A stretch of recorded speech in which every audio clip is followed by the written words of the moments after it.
the shumai uses the same wrappers as the gyoza, circle wrappers.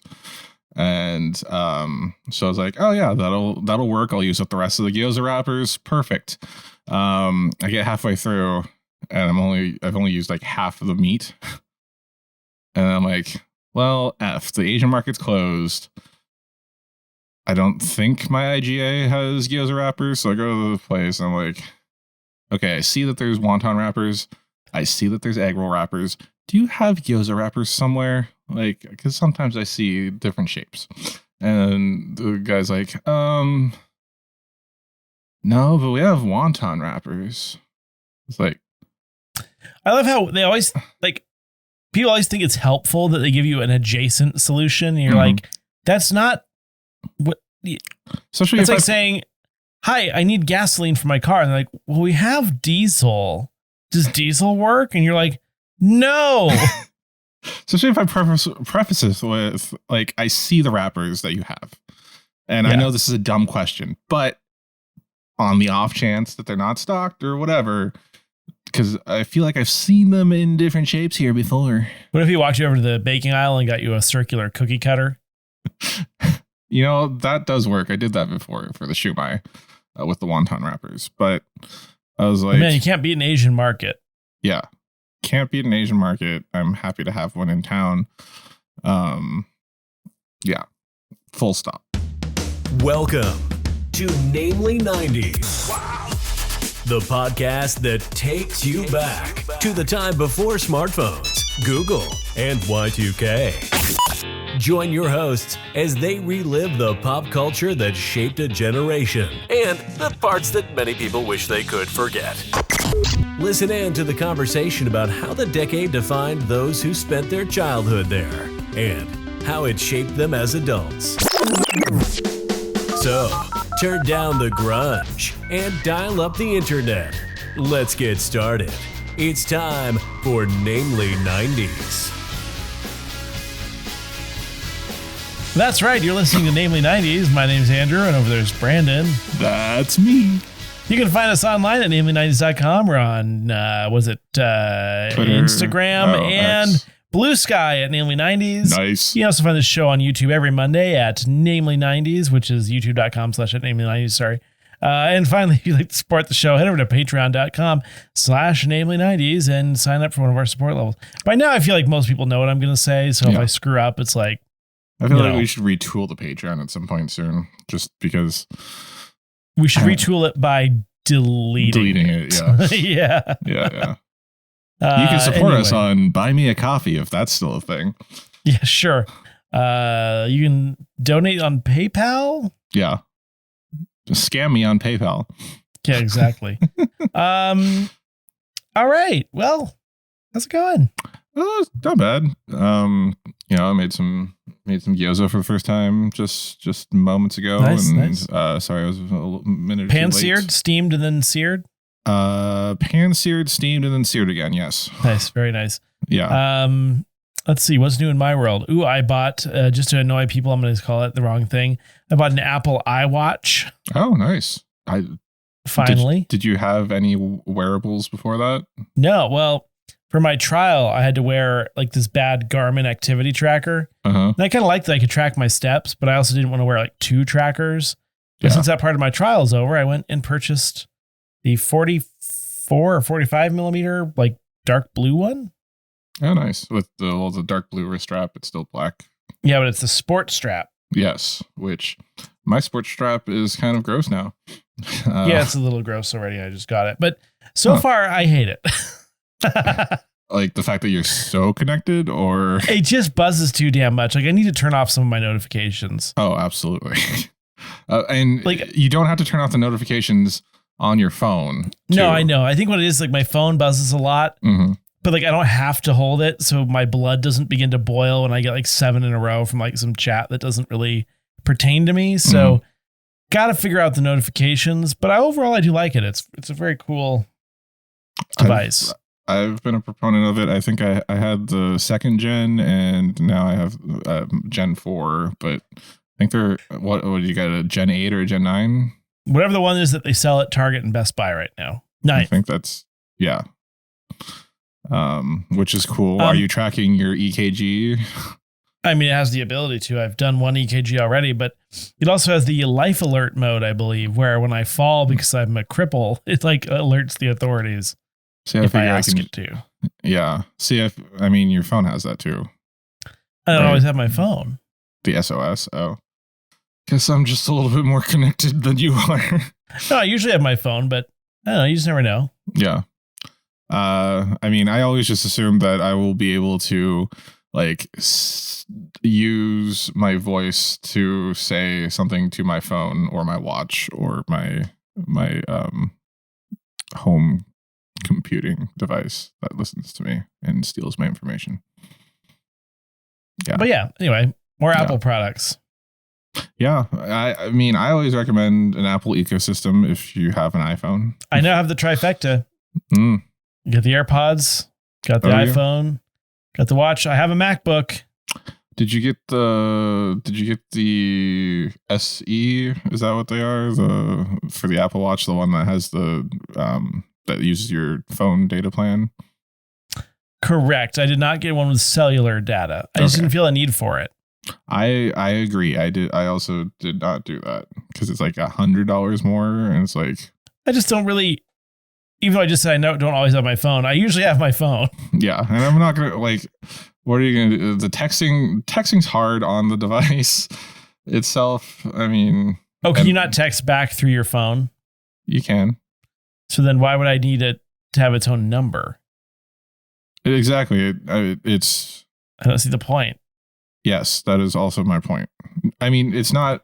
I don't think the cellular version is technically. You don't have to have a separate number. It can use your. But I guess like I never don't have my phone. I just don't know who that's for. People that go jogging. Oh, okay. Or or that won't be me. Yeah, or don't want to take it's mostly like physical activity stuff, like people that don't want to take their phone in their tight ass shorts or whatever they're working out. True. In. The steam room. Mm-hmm. Yeah, I don't think either can go into a sauna. Well, no, I've had it in the sauna. Yeah. But yeah. Cool. I'll send you. Did you know you can? There.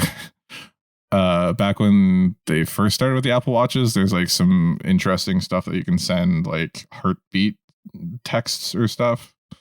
Yeah. Just like weird graphics from watch to watch. Yeah. Strange. Kind of fun. I didn't start a timer, but we started about 7 minutes in. Yeah.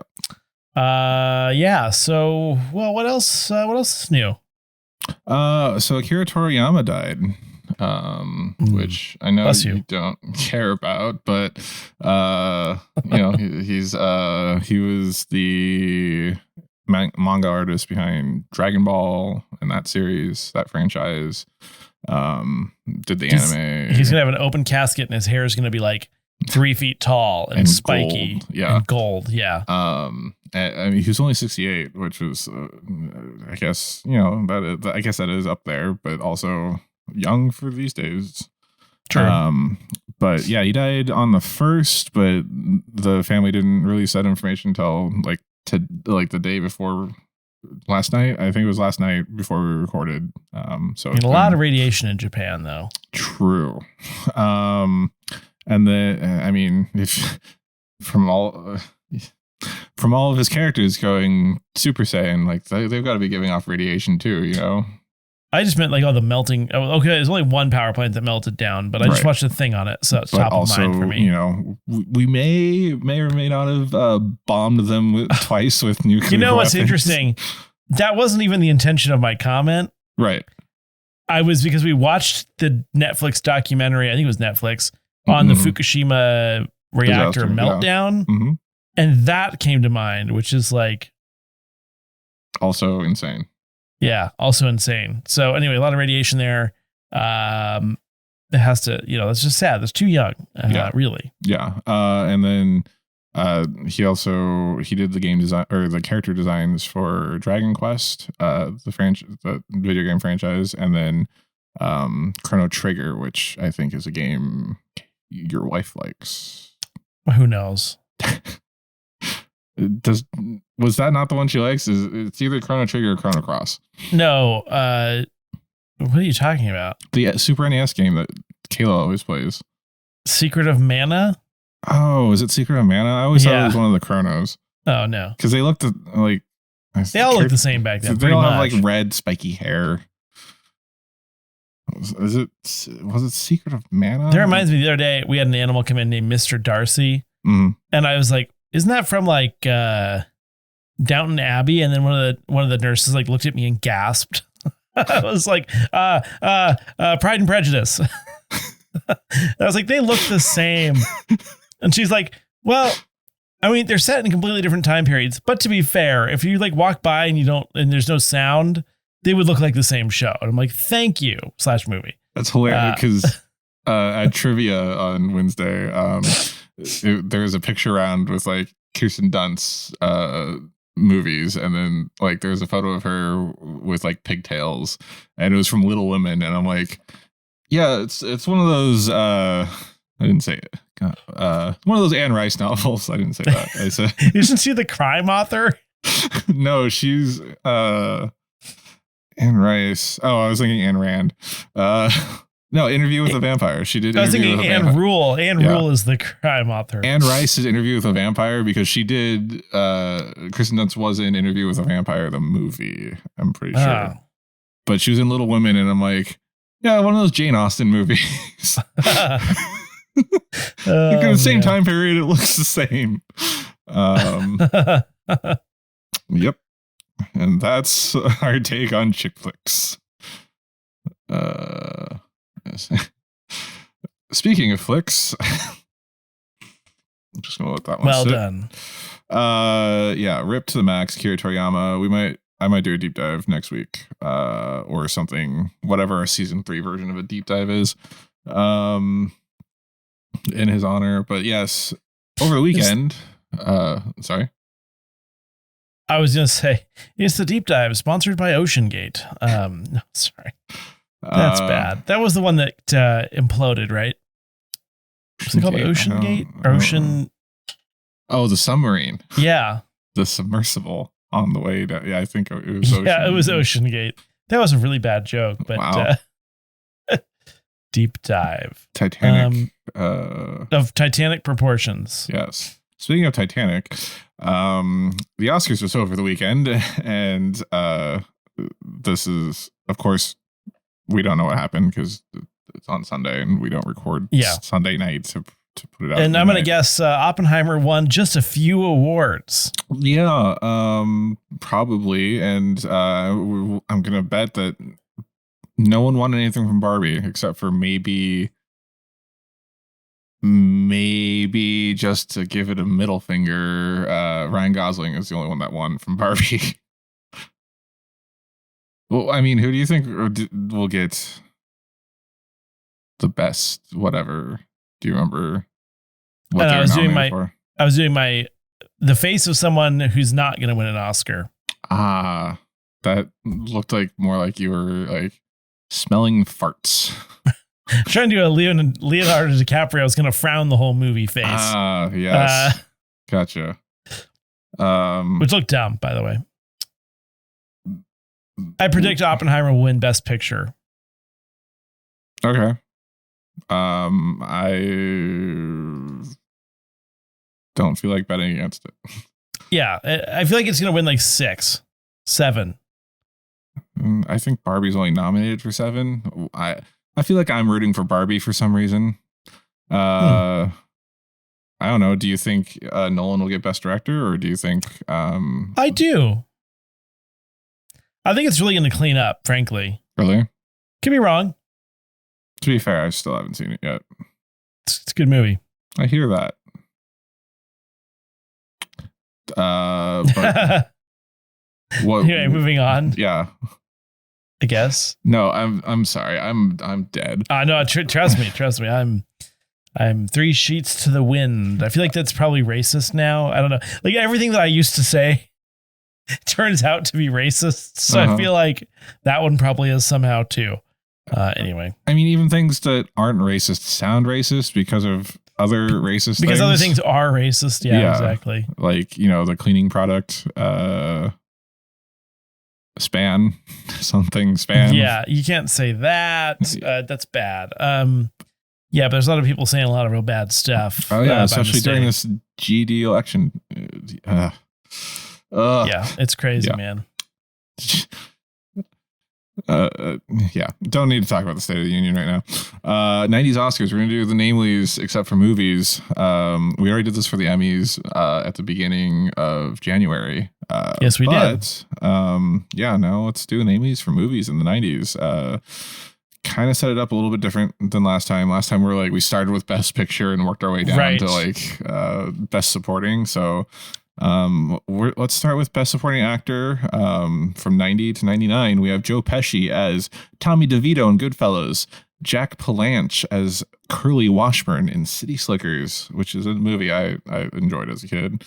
Gene Hackman as Little Bill Daggett in Unforgiven. Hackman, dude, there's a South Park episode where Gene Hackman is like the good. They frame it as he's Superman, and then Christopher Reeves is Lex Luthor because he keeps sucking the embryo fluid out of fetuses. She's not in Alabama. Yes. It's such a good episode of South Park. But he's like, instead of Superman, he's like Hackman. Anyway, Tommy Lee Jones as U.S. Marshal Samuel Gerard in The Fugitive.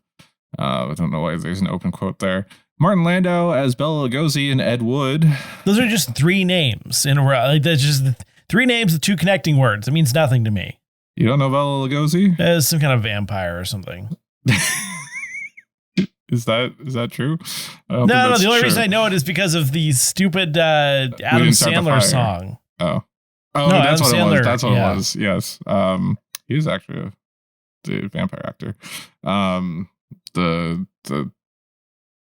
what is that song called? I've listened to it a million times. The Hanukkah song? The Hanukkah song. No, it wasn't that one. Yeah, no, it was a Hanukkah song. It was like David Lee Roth, Bela Lugosi. Yeah, it does remind me of We Didn't Start the Fire. Posey, yeah. Like, let me just make a bunch of pop culture references. Oh, he's going to do the voice. Oh, God. And shibbity dabbity. Anytime the voice happens, I just turn the movie off immediately. Immediately. Yeah. Can't tell you how many times Andrew started 8 Crazy Nights over. Like, Adam Sandler's a pretty funny comedian and does some pretty funny movies. Mm-hmm. The voice is friggin' stupid. Andrew hates Billy Madison and The Waterboy and 51st Dates. Does he do that one? No, and Hubie Halloween. Boy, that was rough. You said you liked it. No, I didn't watch it. I had to turn it off. He did the voice. I was like, I watched about 15 minutes. I was like, oh, he's just doing the voice like at the beginning. No, did the whole time. The whole time. That's terrible. That's terrible. We have Kevin Spacey as Roger Verbal Kint in The Usual Suspects. Cuba Gooding Jr. as Rod Tidwell and Jerry Maguire. That's the Show Me the Money guy.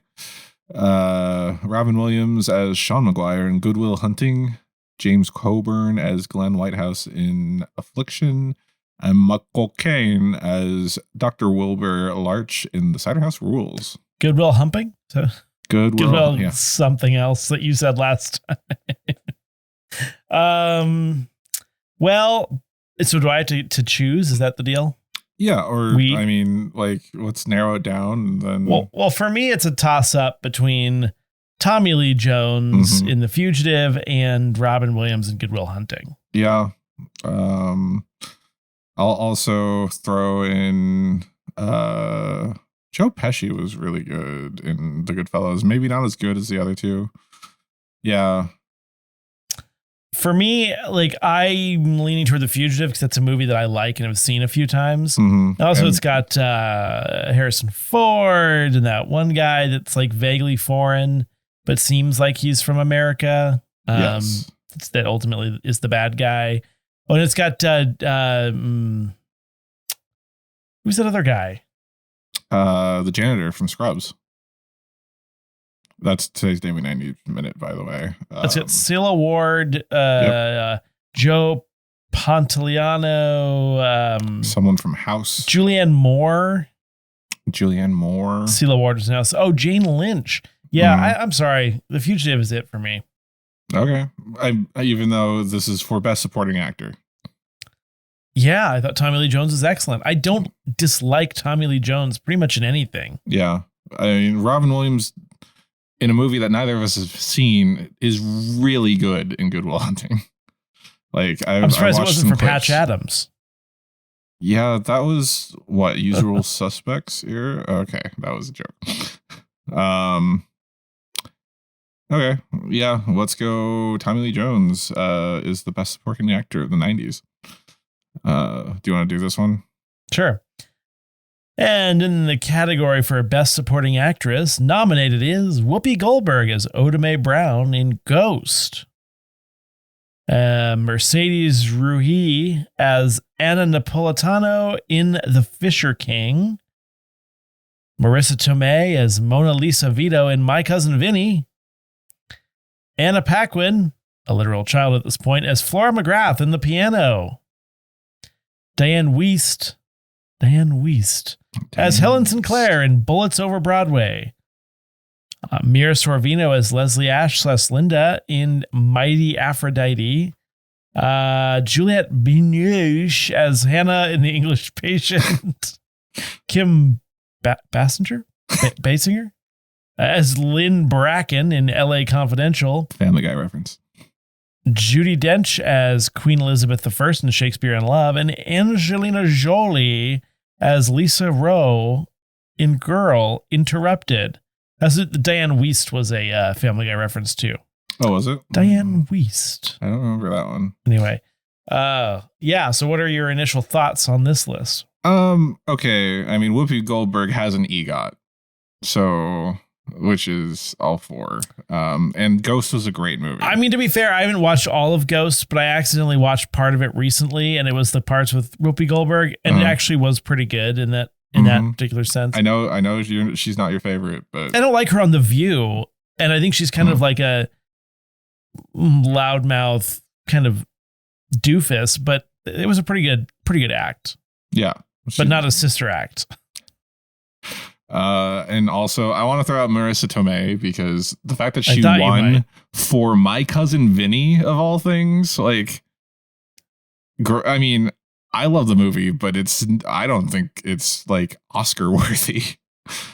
And she carried that film. I mean, Danny DeVito carried the film. Ralph Macchio was in that. You can't go wrong with Dame Judi Dench. True. Have you watched Shakespeare in Love? No, God, no. Look at what? I mean, so Anna Paquin, the fact that Anna Paquin won this category for The Piano, a movie I've never heard of until a couple weeks ago when I was researching pianos. Yeah, no, I was like, someone was like, "Did you know Anna Paquin was a child star?" I'm like, "What?" I thought she came to fame in like the X-Men movies or True Blood or whatever. But yeah, so I Googled that and she was like 4 in this, and she won a freaking supporting actress Oscar. I don't know. Oscars. Yeah. I want to push Marissa Tomei through personally, but all right, I don't have a strong feeling on this one, so I can get with that. Okay. And like looking at like all the other winners, and then just like best supporting actress for the 90s, none of the movies for best supporting actress were anything like related to any of the other movies in the Oscars, by the way. Interesting. Just, like, weird. Oh, and the Oscar for best supporting actress goes to Marissa Tomei. My Cousin Vinny. I guess we've got to do that for yeah, that's fine. Yeah. Now on to the best actress category. We have in 1990 Kathy Bates as Annie Wilkes in Misery, Jodie Foster as Clarice Starling in The Silence of the Lambs. Silence of the Lamb. Yeah, Lambs. Oops, got the S. One lamb. I thought this is really quiet. I really thought I checked all of these. Emma Thompson as Margaret Schlegel in Howard's End. Those are just words to me. Holly Hunter as Ada McGrath in The Piano. Jessica Lange as Carly Marshall in Blue Sky. Susan Sarandon as Helen Frigine in Dead Man Walking. Frances McDormand as Marge Gunderson in Fargo. Helen Hunt as Carol Connolly in As Good as It Gets. Gwyneth Paltrow as Viola de Lesseps in Shakespeare in Love. And Hilary Swank as Brandon Tina in Boys Don't Cry. I just think of that Office episode where they're trying to figure out if Hilary Swank is attractive or hot, I guess. Mm-hmm. Which was a big question during the 90s, to be honest. Like she debuted in The Next Karate Kid. Not that that's the measure by which we should gauge someone's like acting qualification or acting ability, but like it's a fair question. And it's funny that like it sort of defies all logic and reason.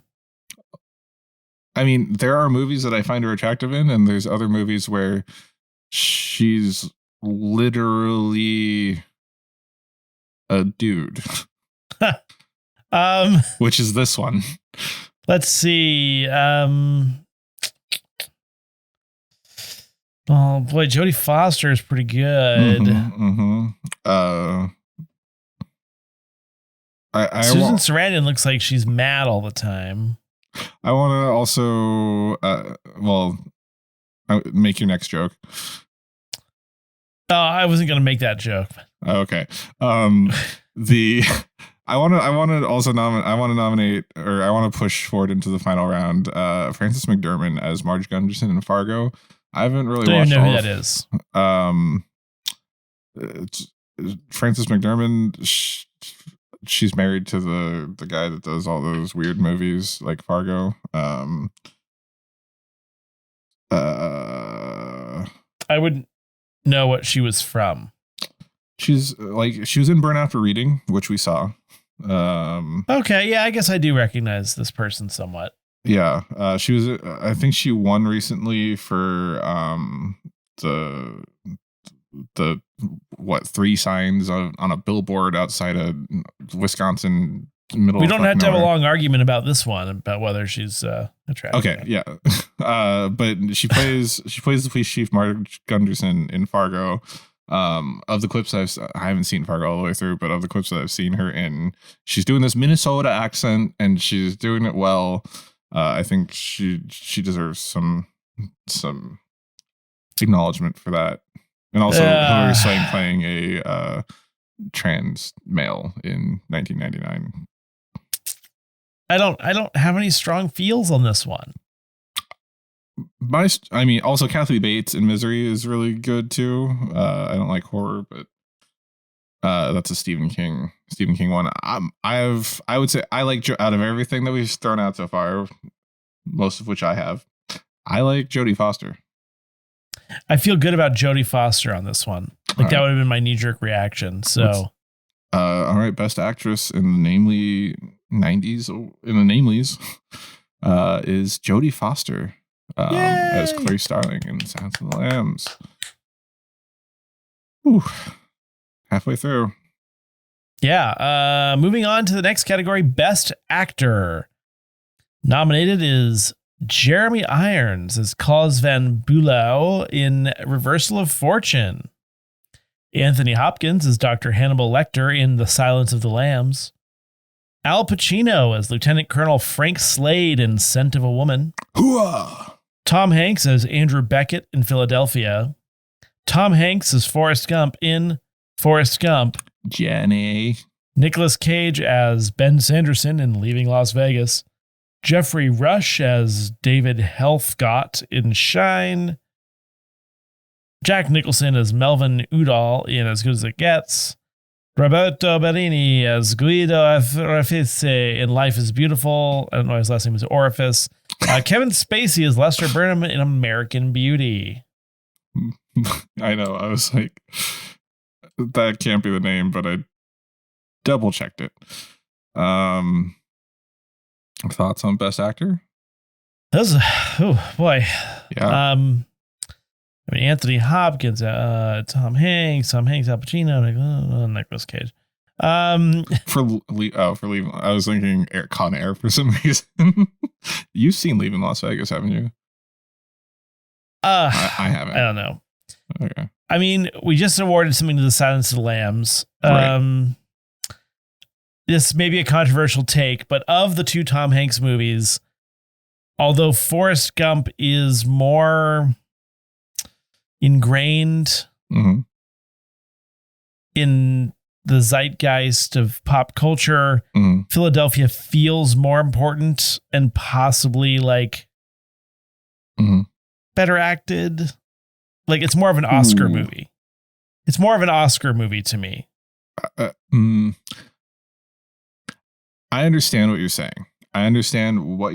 It's like, it's more of a Oppenheimer Oscar movie, right? It's not something that's prestigious, something that has but those tend to. But it just tackled such an important issue in American culture, right? But like at that time, Forrest Gump. Like, obviously, we're going to give it to Tom Hanks. He has 2 nominations. Yeah. And we don't even have to care. We don't even have to pick. Yeah, if we don't want to. But my argument is Forrest Gump is designed as an Oscar movie. Like, it's one of those movies where it's like where they circle jerk themselves. It's La La Land. It's like, oh, we're making this movie because it's cinematic. It's Oscar. But isn't that in itself the problem? Yeah, no, I agree. I completely agree. Philadelphia. See, the thing is, I get emotional watching a Forrest Gump too. Like, it's not as hard hitting, but like he gets AIDS at the end too. I know it's in the best form of actor, a child. And to be honest, I'm being biased because it's like best actor, but also Denzel Washington is in it. And I love Denzel. Have you watched Philadelphia? Not all the way through, no. Okay. But I haven't seen Forrest Gump all the way through either. What? Yeah. I know. It was boring. It didn't make any sense. Yeah, it's definitely a slice of life movie. But he gets. Did you hear my joke? Did you hear my bad joke? No. What did you say? He gets AIDS at the end? Because he gets an AIDS baby at the end, so like, no, Jenny. Spoilers for a 30-year-old movie. Jenny gets AIDS and dies from AIDS, but also birthed her son because she spent one night with. I'm sorry, Forrest. and I know this is just personal taste, and I haven't seen either all the way through, but like Forrest Gump just doesn't flip my cookie. Like it's just It's not for me, and that's okay. Is it a worse movie? No, not necessarily. The Oscar has to go to Tom Hanks. I mean, obviously. Can we just award it for both and just leave it undecided? And the Oscar for Best Actor goes to Tom Hanks and Tom Hanks. In Philadelphia and Forrest Gump. In a 2-way tie with Tom Hanks. Best Director, we have Kevin Costner for Dances with Wolves. Already an oof. Jonathan Demme, The Silence of the Lambs. Clint Eastwood, Unforgiven. Steven Spielberg, Schindler's List. Robert Zemeckis, Forrest Gump. Do you like Back to the Future? In a manner of speaking, yes. Interesting. That's interesting. Mel Gibson for Braveheart. Anthony Mingela? It's not Mengele. I know. The English Patient. We have James Cameron for Titanic. Steven Spielberg again for Saving Private Ryan. And Sam Mendes for American Beauty. Boy, these Ocean Gate jokes are really landing now. Oof. This is gonna take all night. Yeah, this is a hard category. And we only have 33 minutes left. Robert Zemeckis is just like such an 80s director. I just can't take him seriously. Well, I mean, so just his name sounds cheap and badly done. I don't know why. Do you know why I asked if you like Back to the Future? I mean, because he also directed that, but why? Why specifically? Wrote and directed, Back to the Future. So, yeah, I was just trying to see if there was a through line for things that you don't like, because I always believe that deep down I could understand you if I tried. So I haven't seen enough of these to be really critical of the movies themselves, like the cinematography and all that. Mm-hmm. So this is why I end up going with like what movies seemed sort of important. Mm-hmm. Oh boy. Like the ones that to me seem the most important are both Spielberg flicks. Yep.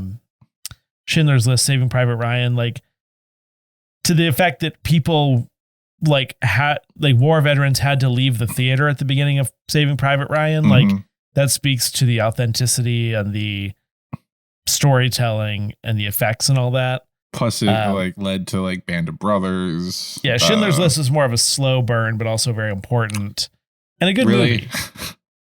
Slow burn. I swear to God, I did not mean it that way. Meaning like, it's a very haunting movie. I know. But at the end of it, you're like, I'm glad I watched this. I had to jump on this. And I swear to God that that was a total like coincidence. I made that comment. I swear to God. All right. I would also just since we're here, I would like to give a nod to Titanic because of the culture. Yeah. Pop culture. Yeah. Also Dances with Wolves. I didn't know Kevin Costner directed that. Wasn't Titanic too soon? Just kidding. I mean, we're still in the same century.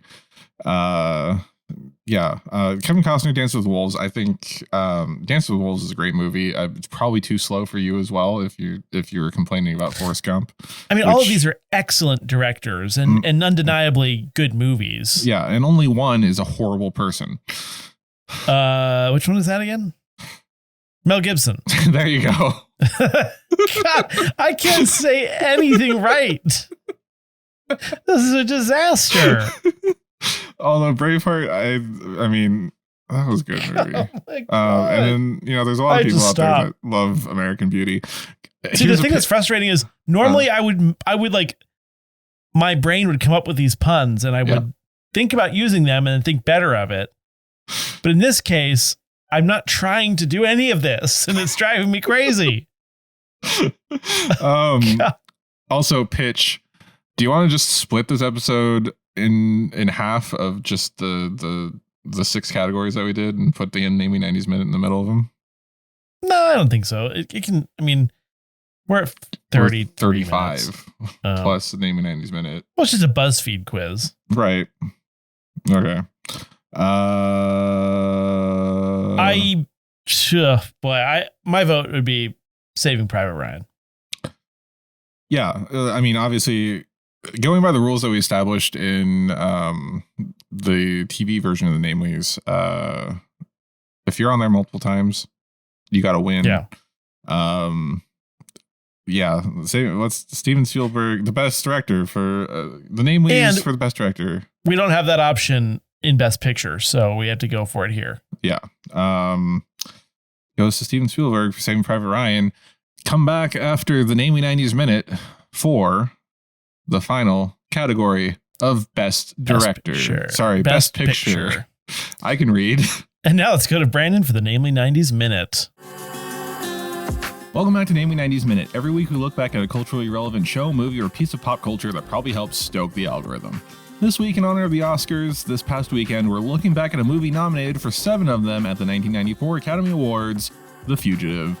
The Fugitive is a 1993 action thriller based on the 60s TV series of the same name, starring Indiana Jones, Agent K from Men in Black, Stacey Warner from House, Dr. Sarah Harding from The Lost World Jurassic Park, Sue Sylvester from Glee, Chief Vic from Psych, and the janitor from Scrubs. The story begins in 1992 as Chicago-based vascular surgeon Han Solo returns home to discover his wife has been killed by a one-armed man who evades capture. He gets convicted for murder instead of the one-armed man because of the lack of forced entry, a substantial life insurance policy, and a misinterpreted 911 call. On his way to death row, his fellow inmates attempt an escape, rolling over the bus carrying them, allowing him to escape after saving one of the corrections officers. 90 minutes later, Deputy U.S. Marshal Two-Face starts a manhunt for Jack Ryan, who has changed his appearance in a hospital, and they confront each other in a highway spillway, which the escapee jumps off the waterfall storm drain to escape some more. 6 Days and 7 Nights starts looking for his wife's murderer by pretending to be a janitor at a hospital, looking at records of people with prosthetic arms, but ends up saving a patient when he notices a misdiagnosis, making making others suspicious of him. Volcano gets wise to the other's plan and spots him at City Hall, but loses him in the St. Patrick's Day parade. American Graffiti uncovers a deep conspiracy where a board member of a pharmaceutical company whose new drug he studied and found causes liver damage orchestrated a burglary, but it got botched when his wife was home and therefore she died. He tracks down the one-armed killer on a train and handcuffs him to a rail. Next, he tracks down the orchestrator of the conspiracy and has an epic grand finale with No Country for Old Men stopping a police sniper and telling the other man he believes in his conspiracy, so Blade Runner stops the bad guy from shooting the deputy. The film ends with the true conspirator and the killer arrested, and Air Force One being assured he'll get exonerated. And that's The Fugitive in a Namely 90s minute. More or less. And now, back to the show. I guess it's your turn. And finally, the most coveted Oscar of them all, Best Picture. We have... It's the Namelies. Sorry, the Best Namely Picture. Namely. Dances with Wolves, The Silence of the Lambs, Unforgiven, Schindler's List, Forrest Gump, Braveheart, The English Patient, Titanic, Shakespeare in Love, and American Beauty. So let's play a fun game. Of the movies on this list, which ones have you seen? Or you don't even have to say which ones. Just a number. Give me a number. In their entirety, 1.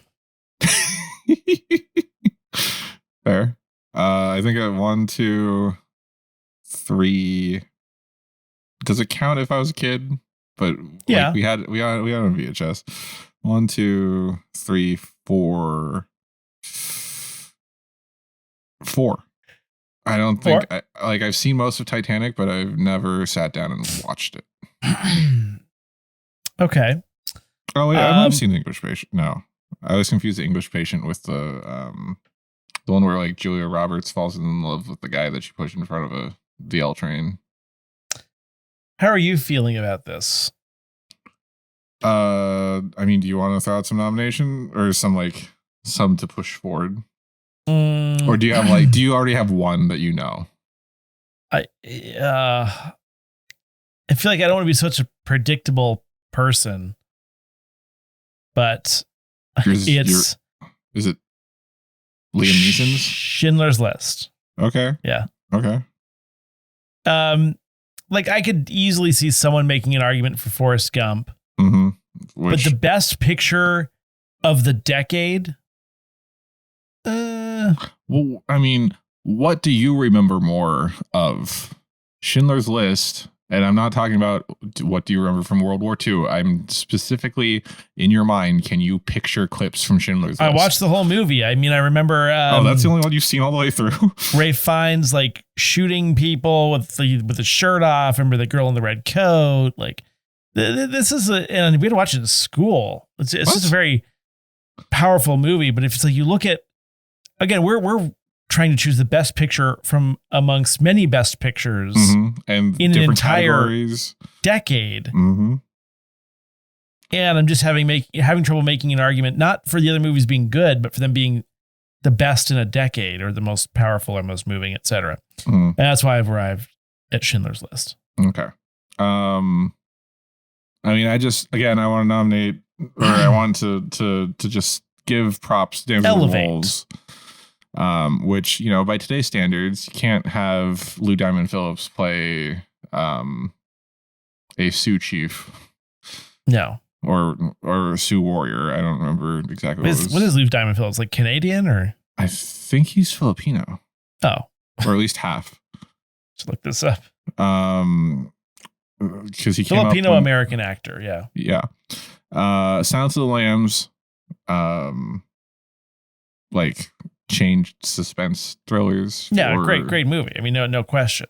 Braveheart, one of I want to say 3 movies on this list that you had to watch on 2 separate VHS copies. True. Or two pieces of VHS. Which length does not indicate quality, but whatever.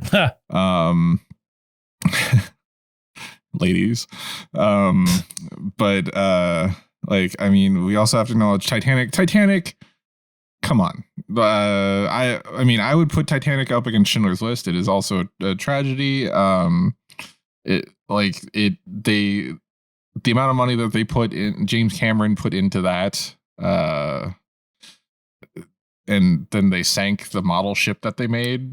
But that was like ultimately, a fourth scale was it not still? I don't know. I feel like I have a hard time with like romance stories being best pictures because that's fair. It's poorly written. I don't know that it's poorly written. Like I think John, like one of your French girls, Jack. Like the technical achievements of that picture are astounding, but that would be for the actual of plot, other than the boat crashing, which we already knew was going to happen. Yep. Then again, the same could be said for Schindler's List. But like, you know what's going to happen at the end. Like, you're not surprised by what happens at the end. But yet the ancillary story, the storytelling is not as strong. That's true. I mean, that's, you could say costume. You could say that, set. You could say that a lot about a James Cameron movie. Yeah. Except for Terminator 2. That was just pure gold. Okay, and then one more, I would have to say American Beauty. Everyone loves Christian Bale in that. Yeah, but he's kind of an a-hole, and Kevin Spacey's been Me Too'd, and it's like, boy. Yeah, I didn't want to argue that hard for it. Also, I may be confusing American Beauty with American Psycho. I think you are, because Christian Bale's not in American Beauty. Yeah, it's Kevin Spacey, Thora Birch, and Mina Savari from, she was in American Pie as well. But yeah, that's the one where it's like, it's an older man that's having an affair with a high school girl, is it? Oh, no. Is that dramatic and funny tale of a man in his life in a state of turmoil and transition? And exploiting children. Yeah. And then also at one point, I'm pretty sure this is the movie, the father of a different person thinks that his son is having the affair with the Kevin Spacey character. Don't know. Anyway, yeah. No wonder he got Me Too'd. Or maybe that's where it all started. No. Yeah. Anyway, yeah, I'll give you Schindler's List. You have, your argument is sound. I'm actually making an argument. This is real growth for me. I know, and I'm just like I don't like the other ones. That's me. That's true. That is true. Yeah. All right. Do you want to award it? And the best picture, the namely for the best picture in the 1990s goes to Schindler's List, with honorable mention to most other things on that list because they're all pretty good. Yeah, except for the things that we actually haven't seen at all. Sure. Shakespeare in Love one. Anyway, and yeah, thanks for tuning into the Namelies. Andrew also wants to do this BuzzFeed How quiz. long is this? It's not. It's only 9 questions. I mean, I would assume it's 10 questions. Let's do it. It's fun. Does it start 91? You're right. It starts 90. Yeah. All right. So this quiz is called "Which 90s singer should you listen to?" based on the 90s movies you choose. And we'll choose one movie from each year of the 90s, and it'll give us an answer. All right. For 1990, they have Pretty Woman, Goodfellas, Ghost, Mermaids, It, and Edward Scissorhands. How do I choose? Do I just go by the one I've actually seen? No, I mean, it says... Oh, it doesn't really say. I would say, what one do you want to watch? Because that's how I'm going to gauge it. Also, It was a miniseries, not a movie. I'm going to go with... I'm going to go with Pretty Woman. It's a good choice. I'm going to go with Goodfellas. Nice. 1991, Beauty and the Beast, Thelma and Louise, Boys in the Hood, The Addams Family, Fried Green Tomatoes, and The Doors. I'm just going to snipe The Addams Family. Although I do like the Beauty and the Beast. I'm gonna go with Thelma and Louise. Oh, I thought you were gonna go Beauty and the Beast. Never seen Thelma and Louise. Always hear about it. Probably need to see it. Did they drive off a cliff at the end? Yes. Or is that the movie with Steve McQueen? Your turn. Okay, that one you tried to do. Also, did you know fried green tomatoes weren't considered a Southern dish until this movie? No. Did Steve McQueen drive off a cliff? No, he isn't.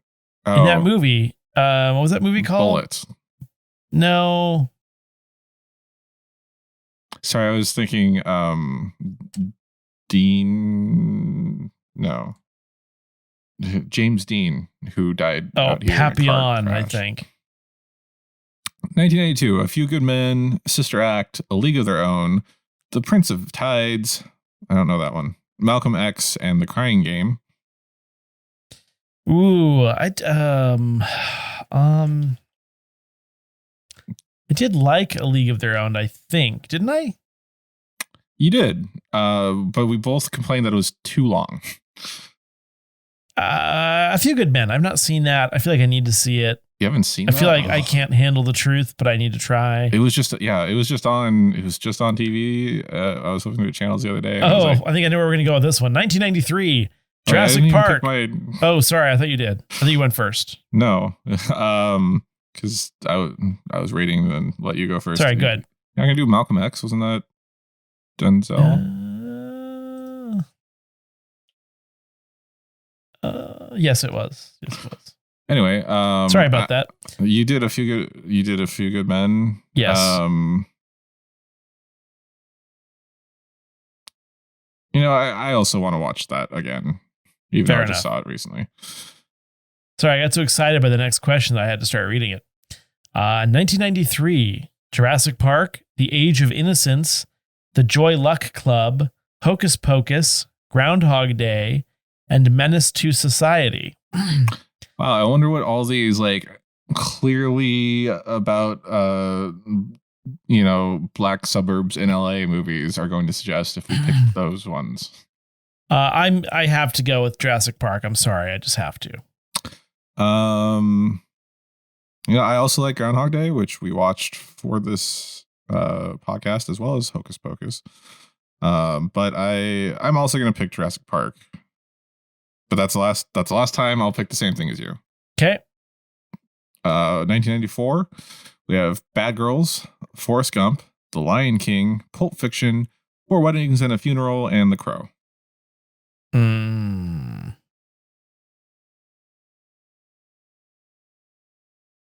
Also, I guess I will pick first since you picked first last round.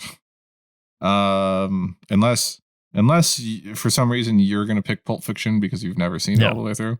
I watched this a few months ago. Pulp Fiction, great movie. I'd probably choose The Lion King. It's a good choice. Brings back the feels. Forrest Gump's good too, but it is long. 1995, Pocahontas, Seven, or Sezin. I never know how to say that.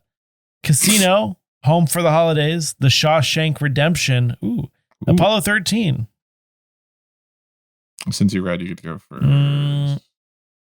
I saw the movie 7 a long time ago, and I feel like I want to watch it again. So I'm going to go with 7. Wow. Then I will go to my Shawshank classic. Yeah, Shawshank was good, though. It's good. So good. Also long. Yeah. 1996, we have Foxfire, Independence Day, Sleepers, 12 Monkeys, Waiting to Exhale, and Leaving Las Vegas. You're going to pick Independence Day? I mean, how can I not? Of this list, the other ones are all just garbage. I mean, they're not even though they're not garbage. Bad. 12 Monkeys was like a time travel one with Bruce Willis. Oh, that was the Ebola one. Waiting to Exhale, isn't that Whitney Houston? No, Waiting to Exhale is like Seth Green. It's a teen comedy. Yeah, Whitney Houston's in it. Oh, is it? You're thinking of something else. Angela Bassett, Whitney Houston, Dennis Haysbert, Kenny Moore. What am I thinking of? I wonder what music artist you're going to be if you choose Waiting to Exhale. I don't think I'm going to. I'm thinking of Can't Hardly Wait. I'm going to go with, since I know you're going to pick Independence Day, And I've picked a lot of long movies already. I'm going to go with 12 Monkeys. All right. Into turn? 97. Yes. We have Romy and Michelle's high school reunion, My Best Friend's Wedding, Jackie Brown, Men in Black, Hercules, and Chasing Amy. I know what you're picking. We saw Romy and Michelle's. Don't need to see that again. My Best Friend's Wedding. I always get that confused with The Wedding Planner. Don't like either of them. Men in Black it is. Although Hercules is an honorable mention. And I'll do Chasing Amy, which I feel of all the View Askew universe Jay and Silent Bob films, this is the one that I enjoyed the least. Right. I saw a clip with Ben Affleck and what's her face, who plays Chasing Amy recently, and I was like, they have great chemistry for her being a lesbian. Yeah.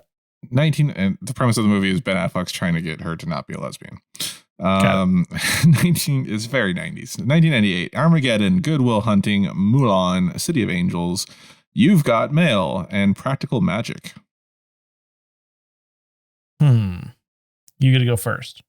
I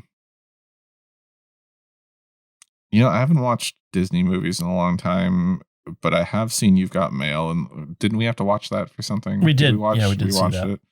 Yeah. Out of all the Tom Hanks, Meg Ryan movies, I think that's the best, so I'll watch that. I feel like I need to see Armageddon because I've not seen it all the way through. Mm-hmm.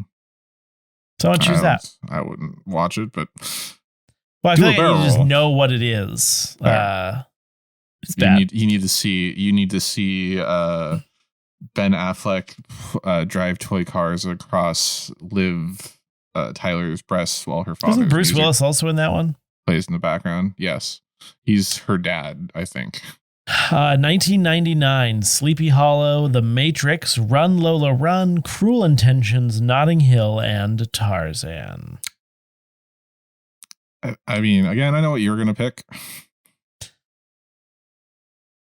You think I'm going to choose The Matrix? I think you're going to choose The Matrix. Well, you did have it on video. Yeah, DVD. I thought that was like your first DVD because I'm choosing The Matrix. You guys got the widescreen TV and the sound system, and I was like super jealous.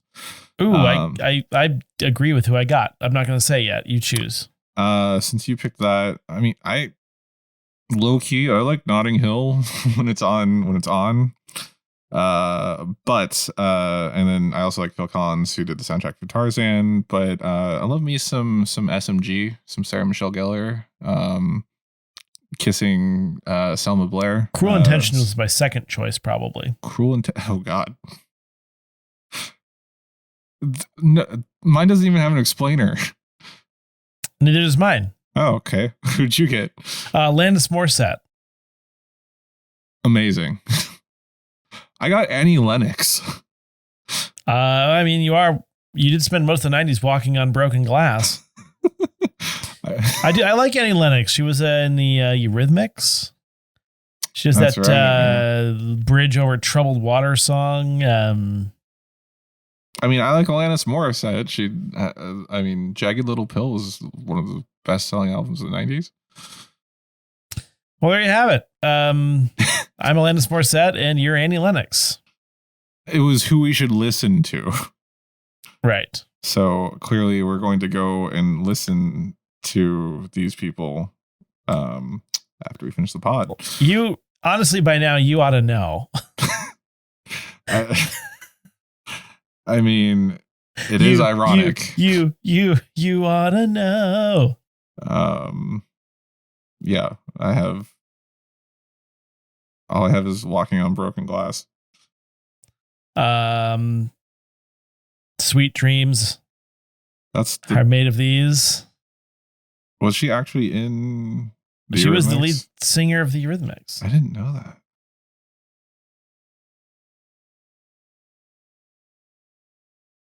Eurythmics. Anyway. Yeah, Annie Lennox and Dave Stewart. Wow. And on that bombshell, I wish we would have stolen that. And that's it for this week's edition of Namely 90s. Remember, you can find new episodes out every Monday. Find us on Instagram, Bluesky, and YouTube at Namely 90s with 90s, and tell us what you want us to talk about on future episodes. If you'd like to support the show, please shut down X. Finally, you can also contact us through our website, namely90s.com. Please subscribe to us on Apple Podcasts, Google Podcasts, Spotify, YouTube, Audible, Broken Glass, Deezer, TuneIn, iHeart, Good Pods, wherever you get your podcasts from. I'm Brandon, that's Andrew, and we will catch you next time.